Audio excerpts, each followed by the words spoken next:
le vaccin, pour qu'on soit clair. La France a commandé 92 millions de doses de ce vaccin qui a été préparé en 6 mois, donc très rapidement. On développe un vaccin dans des conditions d'amateurisme que je n'ai jamais vues. Prenons l'hypothèse pessimiste, un décès chez 1000 patients. On va vacciner 60. Et bien vous allez avoir 60 000 décès, et cette fois-ci des gens jeunes, des enfants, etc. Donc vous êtes contre la vaccination? Bien entendu. Sur le vaccin, j'ai tendance à être d'accord avec Marc Gigarard parce qu'on a été au Royaume-Uni récemment et on a découvert quand même que GlaxoSmithKline, pour accélérer le processus de fabrication du vaccin, avait exceptionnellement mis du mercure dans ces vaccins. L'un et l'autre, c'est presque grave ce que vous dites, parce que là on est prêt à se faire tous vacciner et vous vous dites qu'il ne faut pas aller se faire vacciner, on est bien d'accord. Un vaccin qui est absolument développé à la va-vite dans des conditions qui mettent en danger la santé. Qu'on revienne à l'obligation qu'ont les politiques actuellement de protéger les citoyens contre le désir de l'industrie pharmaceutique de faire de l'argent avec les vaccins. Il y a une loi du Code de la santé de 2007 qui fait obligation à tout professionnel de santé qui s'exprime sur les ondes de faire état de ses liens d'intérêt. Cette loi est bafouée tous les jours. Tous les gens qu'on voit dire la grippe c'est très grave et ça, on connaît bien leurs liens d'intérêt. Bon, ils le disent. Ce que vous nous dire, c'est qu'il y a des liens entre les laboratoires pharmaceutiques bien entendu. Et que ça arrange les labos pharmaceutiques. Bien entendu. L'administration sanitaire nous donne l'exemple d'une violation quotidienne de la loi. Bon, je suis un spécialiste du médicament.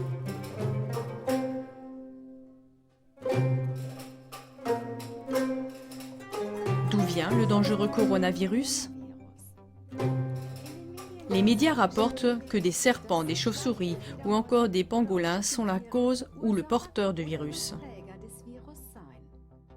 Cependant, le docteur Alan Cantwell, virologue, prouve avec 107 références à des expériences décrites dans la base de données des publications scientifiques PubMed que la manipulation génétique des coronavirus a lieu dans les laboratoires médicaux et militaires depuis 1987. Genetische Manipulation von Coronaviren bereits seit 1987 stattfindet. Voici une citation du Dr Alan Cantwell. J'ai rapidement découvert que les scientifiques ont modifié génétiquement depuis plus de 10 ans des coronavirus animaux et humains pour produire des virus mutants et recombinants pathogènes. Pas étonnant que les scientifiques de l'OMS aient identifié les virus SARS-Corona si rapidement.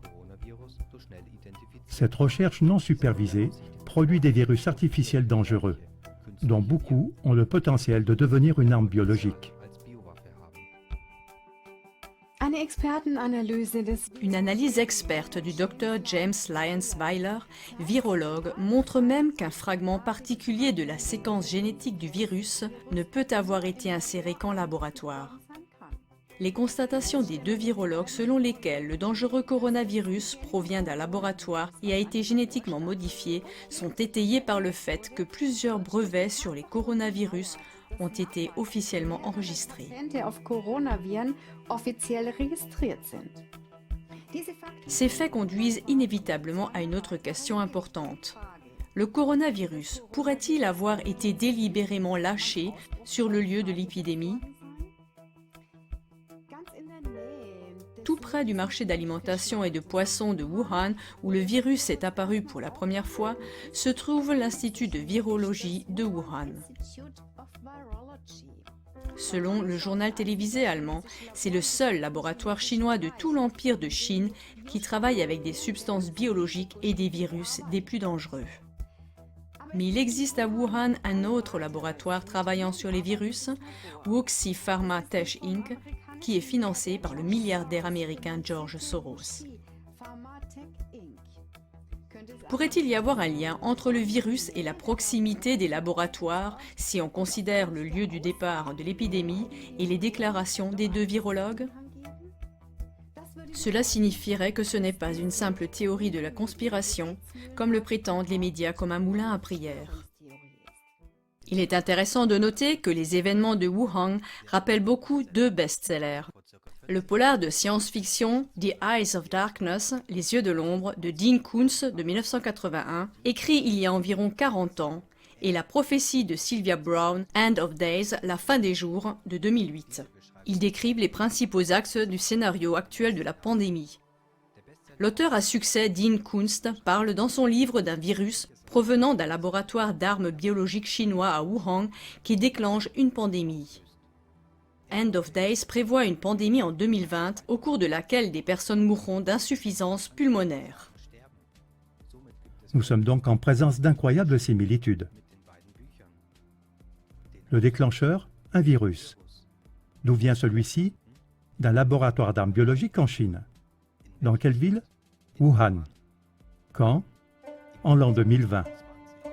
Avec quelles conséquences? Des personnes meurent d'une insuffisance pulmonaire.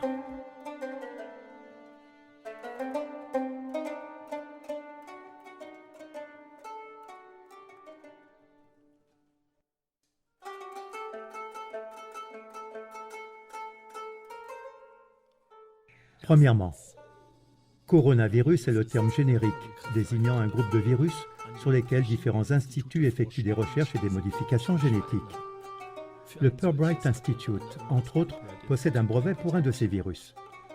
Cet institut est financé par la fondation Bill et Melinda Gates, entre autres.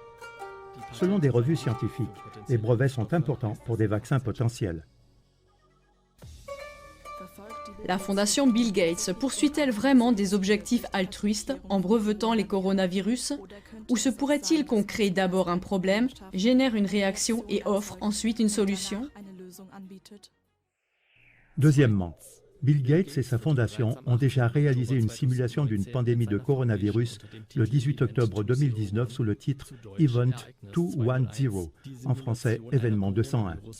La simulation a été réalisée en collaboration avec le Centre Johns Hopkins pour la sécurité sanitaire et le Forum économique mondial à New York. Cette simulation portait sur la façon dont des décideurs politiques, des autorités, des chefs d'entreprise et des experts sanitaires luttent ensemble contre un coronavirus non contrôlé. Un scénario de 65 millions de morts dû à une pandémie fictive de coronavirus. Le centre Johns Hopkins, critiqué, a récemment publié une déclaration sur sa page d'accueil.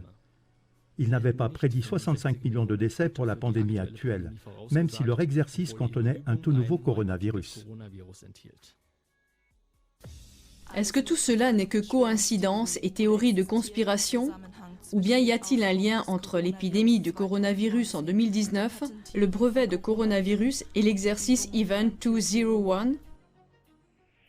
Troisièmement, le 18 octobre, le jour même où la fondation Bill Gates a réalisé la simulation du coronavirus 201, la cérémonie d'ouverture des Jeux olympiques militaires de 2019 s'est tenue à Wuhan. Quelques semaines plus tard, les premiers cas de coronavirus ont été signalés près du marché de Wuhan. Des articles sur des sites web chinois populaires accusent désormais les athlètes américains d'avoir propagé le virus. Le virus aurait été créé par la CIA pour affaiblir la Chine. En fait, le centre sportif et l'hébergement des 200 soldats américains ne sont qu'à quelques kilomètres du lieu de l'apparition de l'épidémie.